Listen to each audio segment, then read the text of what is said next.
Hello everyone, how are you? I am Akrash, your teacher here, and I will teach you different questions and their answers. So I welcome you on classtheta.com.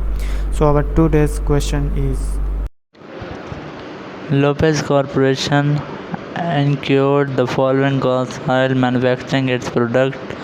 Materials used in product $1,20,000, advertising expense $25,000, depreciation on plant $60,000, property taxes on plant $40,000, property taxes on store $7,500, delivery expense $21,000, labor cost of assembly line workers $1,10,000, sales commissions $35,000, factory supplies used $23,000, salaries paid for to sales clerks $50,000, work in process inventory was $12,000 at January 1 and $50,500 at December 31. Finished goods inventory was $60,000 at January 1 and $45,600 at December 31.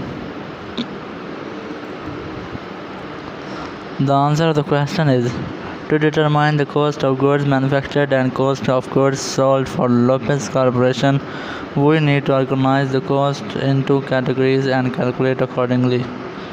Cost categorization: direct materials $1,20,000, direct labor $1,10,000, manufacturing overhead, depreciation on plant $60,000, property taxes on plant $4,000, factory supplies used $23,000. Pause to the video and go to the calculations.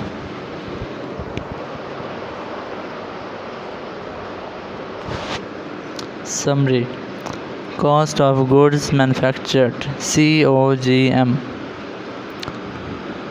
$3,23,500. Cost of goods sold COGS $3,37,900. So that's the correct answer to the question. If you have any question, just leave a comment. I will be answering you as soon as I can. Thank you very much for watching the video. Please don't forget to like, share and subscribe our channel. Until next question, bye bye.